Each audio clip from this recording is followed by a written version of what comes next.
He had always preferred quiet. After years of missions that tested the limits of human endurance, he had chosen peace over chaos. The kind of peace that comes from a life deliberately simplified. He lived on the edge of a small town where the streets were calm, and people rarely disturbed each other. Most of his neighbors knew him only as a quiet man who kept to himself. They never imagined the storms he had faced or the skills he had mastered, skills that could change the outcome of a war. He kept that part of his life locked away, buried deep where only he could visit it. His days began early. The sun would just be peeking over the horizon when he slipped out of the modest house he called home, leash in hand, his loyal dog by his side. The dog was a mix of strength and gentleness, a creature that mirrored its owner in many ways. It had been with him for years, a companion he could trust without question.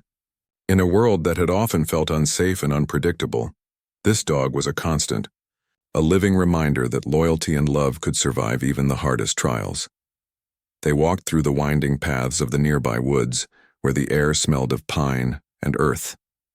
Birds called out from above, and every now and then a squirrel would dart across the path, followed by a bark from the dog that was more playful than aggressive. He allowed himself a small smile, watching the dog chase after the fleeting creatures, its energy boundless and innocent. This was the world he wanted to inhabit now. A world where danger was only a story from the past, not a daily reality. Inside his house, everything was simple. There were no flashy decorations, no reminders of past glories. A few photographs lined the shelves, mostly landscapes and the occasional image of people long gone. He had learned early on that the most valuable things were not medals or titles, but the quiet moments that made life worth living. A cup of coffee in the morning, the warmth of the sun on his face, the soft nuzzle of his dog as it leaned against his leg. These were the treasures he held closest. Yet even in this calm existence, shadows of the past lingered. Sometimes a sound in the night would make him tense, memories of missions and operations replaying in his mind with sharp clarity. He had been trained to react instantly, to anticipate danger, to survive when everything seemed lost. Those instincts never left him. They were always there, beneath the surface, a constant hum beneath the gentle rhythm of everyday life. But he had learned to live with them, to let them serve as protection rather than fear. The town itself was ordinary. People came and went, working in small shops or commuting to nearby cities. Children played in the streets, their laughter filling the air. Occasionally, someone would wave or say hello, and he would respond with a nod or a brief smile. He didn't need deep connections anymore. After so many years of relying only on himself and a handful of trusted comrades, casual acquaintances were enough. He valued simplicity over social obligations, peace over recognition. Still, he wasn't completely alone. The dog provided companionship that went beyond words. It sensed his moods and responded accordingly. When he was tense, it would rest its head on his knee. When he was restless, it would nudge him gently, urging him to walk, to move, to release the tension that could never fully disappear. Their relationship was built on trust and understanding, the kind that develops over time and through shared experiences. To anyone watching, it was a simple bond between man and animal. But to him, it was a lifeline. On mornings like this, he would sometimes pause and just watch the world wake up. The sun rose slowly, casting golden light over the trees and the small town below. The wind whispered through the leaves, carrying the scent of dew and soil. He felt a rare sense of contentment, knowing that for a few hours at least the world was exactly as it should be. No chaos, no threats, no mission to complete. Just life, pure and unaltered. Inside the town, life moved at its own pace.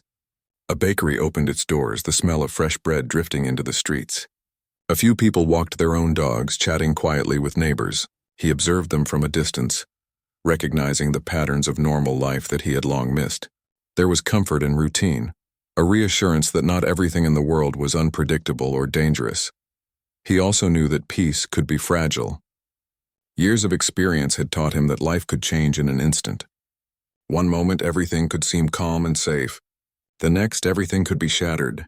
It was a lesson he had learned the hard way, and it was one he carried with him even in these quiet times. That awareness made him vigilant, not paranoid. He moved through the world with eyes open, ready to act if necessary, but never seeking confrontation. His calmness was a choice, a conscious decision to live differently now. Back in his home, he had a small study where he sometimes sat and wrote letters he never sent. The papers were filled with reflections, thoughts about life and lessons learned from his past. Writing helped him process memories that were otherwise too heavy to carry. He didn't need an audience for these words. They were for him alone, a private dialogue with his own mind. It was another way to maintain peace, to create order in a life that had once been chaotic beyond measure. The dog would often follow him into the study, sitting quietly at his feet. It didn't disturb him, didn't demand attention unnecessarily. They had reached an understanding over the years. The dog knew when to be lively and when to be still. In return, he gave it care, respect, and affection. It was a balance that required no words, no explanations, only shared experience and mutual trust. Sometimes visitors came. Old friends from the military or distant family members. Their arrival was always calm, unceremonious. He welcomed them politely, offered food or coffee, and engaged in conversation just enough to be friendly without becoming entangled in prolonged interactions. After all, he had chosen solitude for a reason. Connections were valuable, but only if they did not disrupt the careful equilibrium he had built. Too much closeness, too much expectation, could tip the balance he worked so hard to maintain. Despite the tranquility, he sometimes felt a quiet restlessness. Not a longing for danger, but a subtle need for purpose beyond the daily routines. He had been trained to lead, to act decisively, to influence outcomes in high-stakes situations. Now the stakes were small, and the influence he wielded seemed inconsequential. Yet he accepted this new rhythm. The dog provided purpose, companionship, and a reason to step outside each morning. Even small responsibilities could carry weight if approached with intention. His evenings were predictable: a walk at sunset, returning home to a simple meal, sitting quietly by the fire or at the kitchen table. He would read sometimes or listen to music that reminded him of simpler times. The dog would rest nearby, occasionally shifting its position but never straying far. The quiet comfort of these moments was a stark contrast to the chaos he had once known, and he cherished it. Here he could breathe. Here he could exist without masks or pretenses. Neighbors occasionally peeked through the windows, curious about the quiet man who had moved in long ago. Children waved from a distance, and he would wave back, a small gesture of acknowledgement without intrusion. People respected his privacy, perhaps sensing an invisible boundary he had drawn around himself. They didn't know about his past, and he didn't intend to tell them. Some stories were too heavy for casual conversation, too volatile for ordinary understanding. He carried them alone, and he was content that way. At night, the town settled into its slumber. Streetlights cast soft halos on the sidewalks, and the distant hum of cars faded into quiet. Inside, he would sometimes lie awake, listening to the rhythmic breathing of his dog beside him. Sleep came slowly, not because of fear or unease, but because his mind wandered through memories that never truly faded. Images of missions, of people saved or lost, of moments that demanded every ounce of skill and courage he possessed.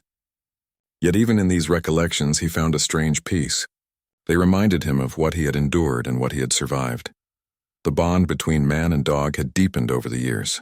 They were partners in every sense, sharing an understanding that went beyond spoken language.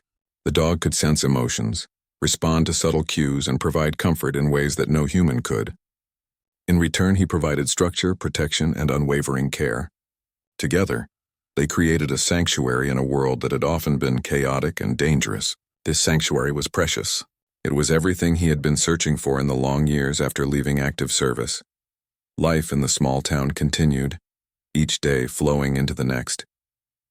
He maintained the balance he had carefully cultivated, honoring the past without being consumed by it. He cherished each quiet moment, each simple routine, each interaction, however brief. The world outside could remain oblivious to who he had been. He had no need to prove anything. His peace was his own, protected fiercely, guarded carefully, and shared only with the one being who understood him completely. In the morning light, as he prepared for another day, he paused to look at his dog. The animal's eyes reflected loyalty, trust, and a subtle wisdom that seemed almost human. He reached down, scratching behind its ears, feeling the warmth of life and connection. Here, in these quiet hours, he knew he had everything he needed. The world outside might never understand him, might never recognize the magnitude of his past or the strength of his present. But within this small circle of trust, he was whole. For the first time in years, He allowed himself to believe that life could be simple, that peace could be lasting, and that loyalty could truly be unconditional. And for now, that was enough. The morning started like any other.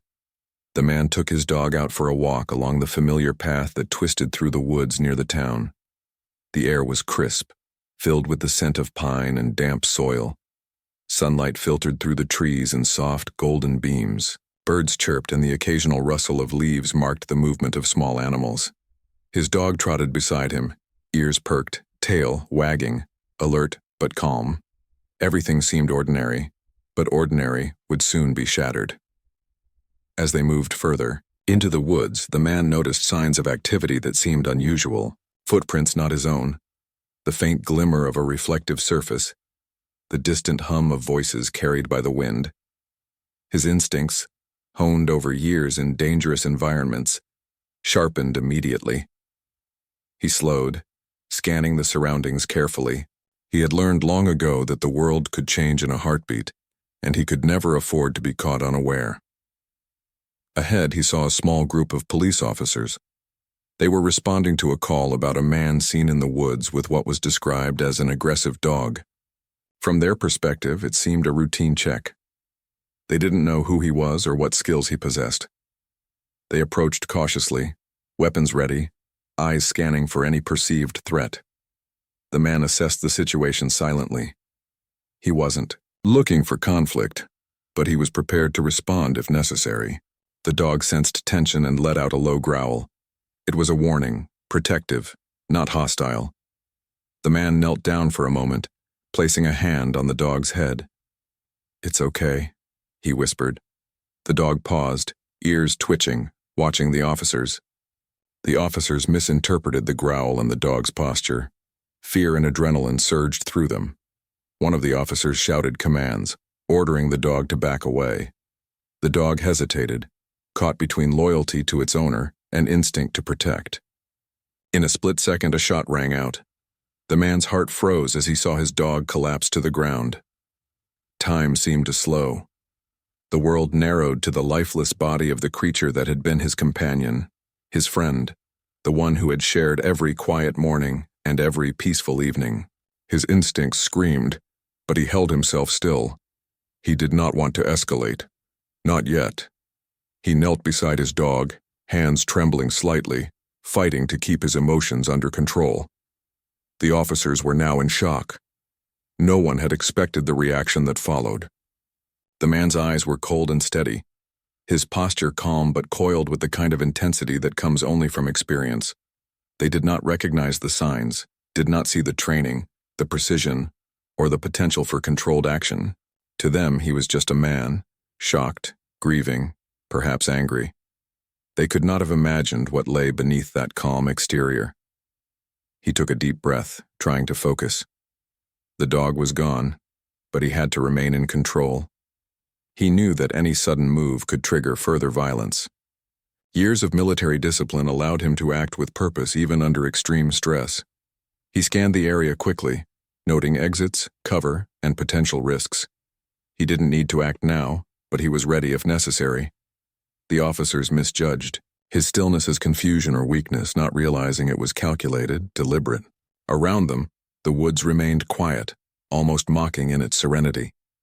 Birds returned to their perches, squirrels resumed their play, unaware of the human tragedy unfolding below. Neighbors in the town would later say that they heard nothing, that the world seemed normal, betraying none of the tension that had gripped the small clearing. But for the man, the sound of the gunshot and the fall of his dog would echo for a long time.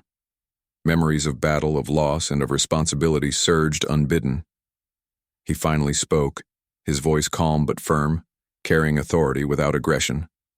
He instructed the officers to step back to give him space. They hesitated, unsure how to respond to this controlled presence. He explained, as much as he could without revealing his past, that the dog had not been dangerous. He tried to communicate the bond and trust he shared with his companion, hoping to diffuse the situation.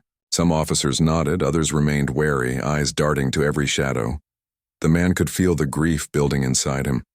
It was a heavy weight, a deep ache that went beyond sadness. This was more than the loss of a pet. This was a loss of a companion who had been constant through trauma, who had been a witness to the quiet moments that allowed him to heal. He had relied on this animal for emotional stability, for a sense of normalcy. Its sudden absence created a void that seemed impossible to fill. As the officers regrouped, calling for backup and reporting the incident, he remained composed. Every movement, every word, was deliberate. He understood the importance of appearances in tense situations. Any sign of uncontrolled rage could provoke a reaction he did not want. He wanted resolution, not further violence. Yet beneath that calm exterior, the storm of grief and anger churned, barely contained. It was the same discipline that had kept him alive in war zones, now keeping him from reacting impulsively. He remembered the dog's loyalty, the countless mornings and evenings they had spent together. The dog had been his constant companion, always ready to follow his lead, always aware of his moods. It had protected him in subtle ways, alerting him to danger, offering comfort when memories of missions and battles became overwhelming. That bond was more than simple affection. It was a shared understanding, a language without words. And now, it was gone, leaving an emptiness he could not easily describe. The officers attempted to offer condolences, but the words felt hollow. They had no concept of the depth of connection between man and animal, no understanding of the role the dog had played in his life. They were focused on procedure, on rules, on protocol. And while the man acknowledged their presence, their attempts at comfort could not penetrate the grief that gripped him. He had been trained to endure pain, to process it internally, to act even when wounded. This pain was different. It was personal, intimate, raw. He slowly rose to his feet, maintaining his composure. His eyes scanned the surroundings, noting the positioning of the officers, the clearing, and the path back to town. Every detail mattered, not for retaliation, but for understanding, for safety, for control. The situation could have spiraled into chaos, but he managed to contain it. That containment was both instinct and choice. He understood the potential for danger better than anyone there, yet he restrained the response that his training might have demanded in another context. As he walked back toward the edge of the woods, he kept his movements calm and deliberate. Each step was measured, controlled. The dog's absence was a constant ache beside him, a silent reminder of the cost of misunderstanding and misjudgment. He thought about the years of peace he had built, the careful routines, the quiet mornings and evenings. Now that fragile peace had been disrupted, leaving him with questions, with grief, and with a stark reminder that life could change in an instant. Back in town, the incident began to attract attention. Neighbors noticed the police presence and whispered to each other, speculating about what had happened. Rumors began to form, some exaggerated, some distorted, but all fueled by curiosity and a lack of understanding. He observed this quietly from a distance, aware that perception could be misleading. The truth was often buried beneath layers of misunderstanding, especially when people failed to see beyond appearances. He returned home, locking the door behind him. The house felt emptier than before, the absence of the dog palpable in every corner. He moved through the rooms slowly, touching familiar objects, trying to ground himself in routine and memory. The dog's bed, the leash, the small toys scattered. Across the floor, each item was a reminder of what had been lost. Yet even in grief he maintained discipline. Tears were present but silent. Anger was present but restrained. He allowed himself to feel, but he did not surrender to emotion entirely. In the evening he sat by the window, looking out at the quiet town. Lights flickered on in homes, and the world carried on as if nothing had happened. He thought about the officers, about the misunderstanding that had led to tragedy, about the fragility of life, and the consequences of split-second decisions. He reflected on the bonds that truly mattered, on loyalty and trust, on the responsibilities we carry toward those who cannot speak for themselves. The dog had been more than a pet. It had been a friend, a confidant, a silent witness to his journey. Sleep came fitfully that night. He dreamed of past missions, of moments when his training had saved lives and of times when decisions had cost lives. In the dreamscape, His dog ran beside him, unharmed, a symbol of the bond that had been broken in the waking world. He awoke with a start, the grief still fresh, the memory of the gunshot lingering in his mind. Yet even in this turmoil, he knew that he could not allow himself to lose control. Discipline was survival, and survival was necessary not just for him but for those who still relied on him, even indirectly. The following days brought tension. Police inquiries, town gossip, and media attention created a ripple effect. He navigated it with the same calm that had defined his response in the woods. Answers were given, statements made, questions answered with clarity and precision. He did not seek vengeance, but he did not hide either. He allowed the truth to emerge slowly, carefully, without provocation or exaggeration. The grief was his to bear, and he bore it silently, with dignity and strength. In moments of solitude, he allowed himself to remember the dog, the warmth of its fur, the loyalty in its eyes, the simple joy of shared walks and quiet companionship. These memories were bittersweet, painful, and comforting at once.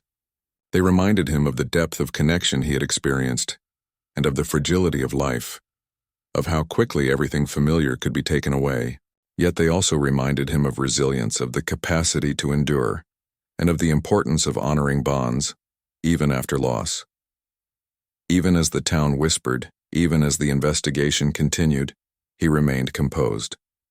He walked through the streets with measured steps, interacted with neighbors politely, and maintained the routines that had grounded him for so long. Behind the calm exterior, however, a fire burned, not of rage but of resolve. He knew that the world could be unpredictable, that misunderstanding could lead to tragedy, and that the lessons of life were sometimes harsh and immediate. He began to consider what could come next, how to process this loss and how to move forward. Plans formed quietly in his mind, thoughts of ways to honor his dog's memory and the bond they had shared. He understood that grief could be transformed into purpose, that tragedy could become a catalyst for action rather than a source of despair. This understanding, born from years of experience and training, would guide him in the days to come. In the quiet of his home, he allowed himself one last look at the space that had once been filled with companionship. He breathed deeply, acknowledging both the pain and the love that had existed. The dog was gone, but the lessons, the memories, and the bond they shared remained.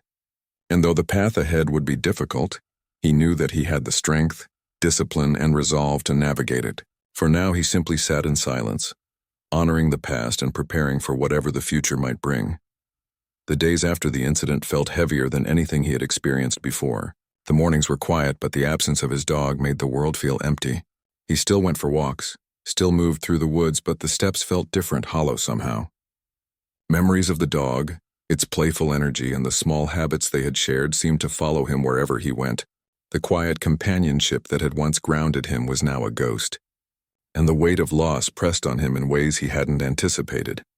He spent hours in his home, sometimes sitting by the window and looking out at the town, other times wandering from room to room, touching familiar objects as if they could offer some comfort. The leash, the dog's bed, a half-chewed toy on the floor, all reminders of what had been taken in a single tragic moment. He had faced death and danger countless times in his career, but nothing had felt like this. The helplessness, the inability to protect a companion who relied on him completely, cut deeper than any battlefield wound. Even the small routines he had relied on for peace felt disrupted. Coffee tasted different.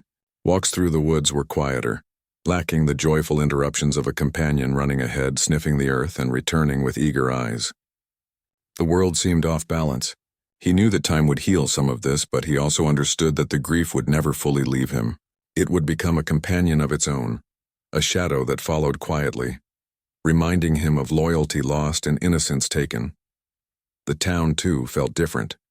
People whispered, speculated, and avoided discussing what had happened directly.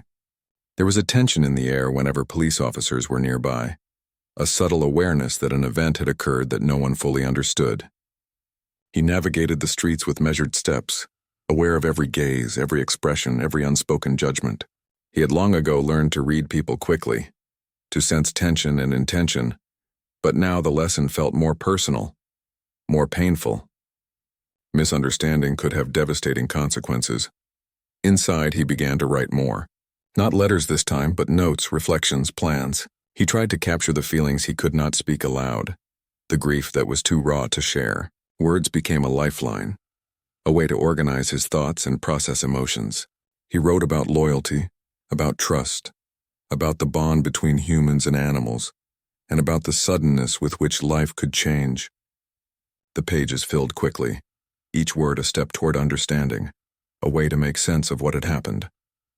Some nights, he would revisit memories of missions long past, but now the memories were colored by loss. He remembered moments of triumph and moments of failure, of comrades lost, of situations where split-second decisions had meant life or death. Yet none of these compared to the emptiness left by the loss of his dog. It was a grief that was uniquely intimate, a wound no one else could understand fully, and yet, he faced it with the same calm resolve that had guided him through decades of peril.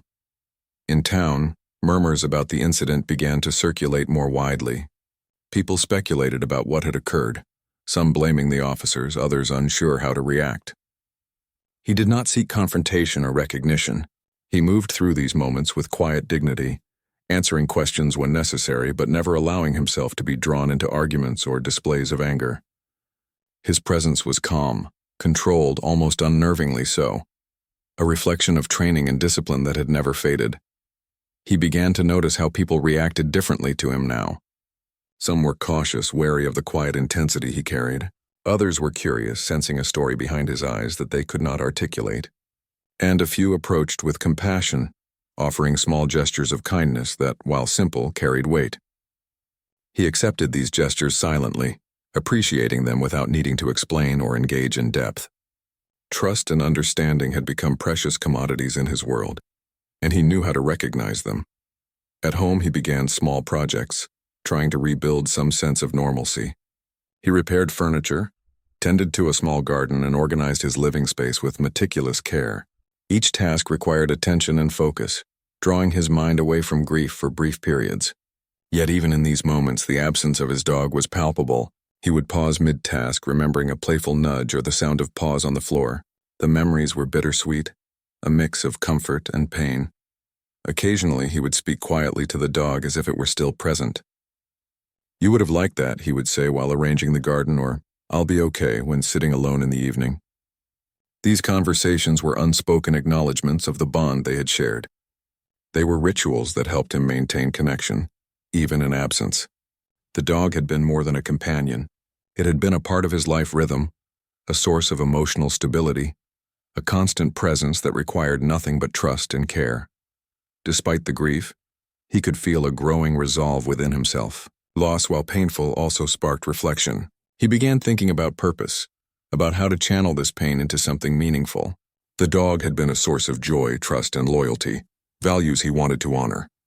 He considered ways to make a positive impact, to help others understand the importance of bonds, and to prevent similar tragedies in the future. The path was not clear, but the intention was forming, rooted in memory and love. He reached out quietly to a few old contacts, people he trusted from his past life. Not for revenge, not for confrontation, but for guidance, support, and perspective. The conversations were sparse but meaningful, filled with shared understanding of discipline, loss, and resilience. These contacts reminded him that he was not alone, that even those who had walked different paths understood the weight of grief and the importance of channeling it constructively. Meanwhile, news of the incident slowly began to reach broader circles. People started asking questions. Journalists sought statements, and the officers involved faced scrutiny from their own departments. Yet he remained calm, navigating these developments with precision. He spoke only when necessary, ensuring that his words conveyed clarity without hostility. He understood that perception could shape outcomes, and he wanted the truth to emerge in a way that was measured and fair. Every evening, he walked through the woods, retracing old paths, carrying memories like lanterns in the dim light. The familiar trails now felt different, imbued with absence. He imagined the dog running beside him, ears flapping, tail wagging, full of life and energy. These walks became meditative, a way to process grief, to honor memory, and to maintain a connection with a past that could not be restored. The rhythm of steps and breath offered grounding, a sense of continuity amidst disruption. Sleep remained elusive, often interrupted by dreams in which the dog was present, alive, and joyful. He awoke with a start, heart pounding only to be reminded of reality. The grief was a constant companion, unrelenting but manageable through discipline and focus. He reminded himself that emotions were natural, that allowing oneself to feel was not weakness but a necessary step toward healing. The balance between control and vulnerability became a daily practice, one that required patience and self-awareness. In the town, whispers evolved into speculation, but he remained largely detached. He observed without judgment, noting human tendencies toward rumor and curiosity. People's reactions often reflected their own fears and misunderstandings rather than reality. He navigated these social dynamics with the same strategic awareness he had applied in far more dangerous situations, understanding human behavior, anticipating responses, and remaining composed became tools not for battle but for survival in the realm of grief and societal scrutiny. He began journaling again, filling pages with reflections on loss, loyalty, and purpose. He wrote about the dog, capturing details of behavior, personality, and the subtle ways in which it had influenced his life. These entries were deeply personal, unfiltered, and raw. They allowed him to articulate what could not be spoken aloud, providing an outlet for sorrow and a framework for future action. Writing became a form of therapy, a bridge between memory and reality, grief and understanding. As the weeks passed, he started to channel energy into small community efforts. He quietly offered assistance to neighbors, helped with local projects, and engaged in ways that were subtle yet impactful. These acts were not publicized, not performed for recognition, but they allowed him to reconnect with life and with people. He understood that even small gestures could carry significance, and he took satisfaction in contributing quietly. The grief, while persistent, began to coexist with purpose. At home, evenings were spent in quiet reflection. He revisited old photographs, letters, and mementos, remembering the dog, the past, and the journey that had brought him to this moment. He spoke softly to the memory of his companion, recounting moments of joy, shared adventures, and the comfort of unconditional loyalty. These rituals helped maintain a sense of connection, transforming grief into something tangible, something that could guide future choices and actions. The realization gradually emerged that life, despite tragedy, could still hold meaning. He reflected on lessons learned, the resilience required to endure loss, and the importance of translating pain into constructive action. The dog had been a teacher, a reminder of loyalty, presence, and unconditional love. Honoring these lessons became a mission in itself, a quiet yet powerful way to navigate grief and continue forward with integrity. Even in solitude, he noticed the world moving, life continuing despite personal tragedy. Birds sang, the wind shifted, seasons changed, and the town carried on. Observing this continuity offered solace, a reminder that life was persistent and healing, though gradual, was possible. The world did not stop, but he could find ways to engage with it meaningfully, using memory and experience to inform choices and actions. He began to think about outreach, about ways to help others understand the bonds between humans and animals, and the importance of patience, empathy, and awareness. The incident had exposed vulnerabilities, misunderstandings, and the consequences of misjudgment. He realized that transforming grief into teaching, into action, could honor the memory of his companion and provide guidance to those who might face similar situations. Purpose began to emerge from pain, guiding him toward constructive engagement.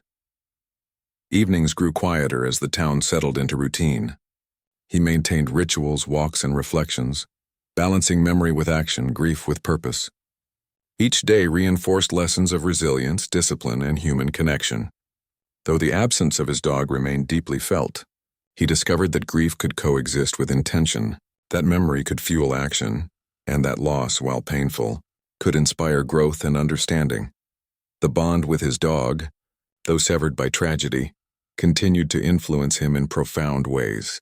It shaped how he approached the world, how he engaged with others, and how he navigated the tension between loss and purpose. Each action, each reflection, was informed by the lessons of loyalty, trust, and unconditional love. He carried these lessons forward, transforming sorrow into guidance, isolation into connection, and grief into quiet strength. And in this transformation, he found the beginnings of peace once more. Days turned into weeks, and the quiet man who had once been a Delta Force operative became a figure of curiosity in the small town. He continued his routines, maintaining the calm composure that had always defined him. Yet the loss of his dog remained a deep, unshakable wound. Every morning he would walk through the woods, expecting the familiar nudge, the playful bark, and each time he was reminded of absence. The emptiness pressed on him, a constant companion in his solitary life. The incident with the police had drawn attention, slowly at first, then more broadly. Rumors spread, and some began to question the official accounts. Friends from his past quietly reached out, checking in, offering support and asking questions. Slowly, the truth about who he was and what he had done during his career began to surface. It was a life the town could not have imagined, a past filled with missions, danger, and sacrifice that had kept him away from ordinary life. The revelation was startling for some, confusing for others, but for him, it was simply reality.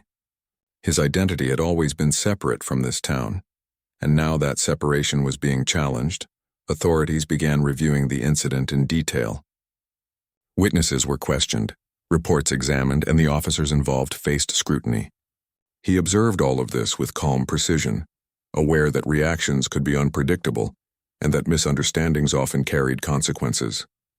He did not intervene unnecessarily, choosing instead to provide clarity where it was required. His words were measured, controlled, and effective, carrying authority without aggression. Those who underestimated him soon realized that the quiet man was far more than he appeared. In the midst of the investigation, he found moments of reflection in unexpected places. The woods, once a sanctuary for him and his dog, became a place of meditation. He walked slowly, allowing his mind to drift, remembering the way the dog had moved, the joy it had expressed in simple things, and the loyalty that had been constant and unwavering. Memories flowed freely, both comforting and painful, and he allowed himself to sit with them without resistance. Grief, he understood, needed space to breathe. He began to reach out to veterans groups quietly, seeking ways to turn his personal tragedy into something constructive. He thought about programs to help other veterans navigate the transition to civilian life, to provide emotional support, and to build bonds that could mirror the loyalty he had known with his dog. This became a source of purpose, a way to channel pain into something meaningful. The thought that his loss could eventually help others offered a small measure of solace, a reason to continue moving forward. The town's perception of him started to shift as more details emerged. People began to recognize that the quiet, solitary man was someone of remarkable skill and discipline. They began to understand the gravity of what had occurred, the split-second decisions that had led to tragedy, and the depth of grief he carried. Respect replaced curiosity, and empathy began to replace judgment. Yet he remained distant, careful to maintain boundaries while offering small acts of connection and understanding. He found himself reflecting on the nature of trust and perception, how quickly assumptions could be made, how easily a life could be disrupted by misunderstanding, and how fragile the bonds between people and animals could be when faced with fear and uncertainty. These reflections were sobering, yet they also guided him toward action. He realized that awareness, communication, and compassion were essential to prevent similar tragedies. It became a personal mission to advocate, quietly but effectively, for understanding and patience. The memory of his dog remained a central part of his life. He spoke of it often, quietly, sometimes aloud in the solitude of his home, sometimes in writing. He wrote about loyalty, courage, and love, capturing the essence of a bond that had transcended ordinary companionship.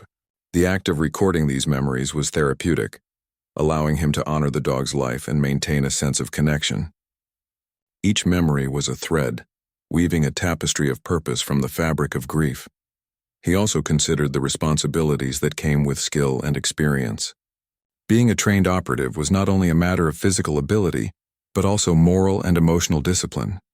The incident with the police had reminded him of the weight of decisions, the consequences of action and inaction, and the importance of restraint.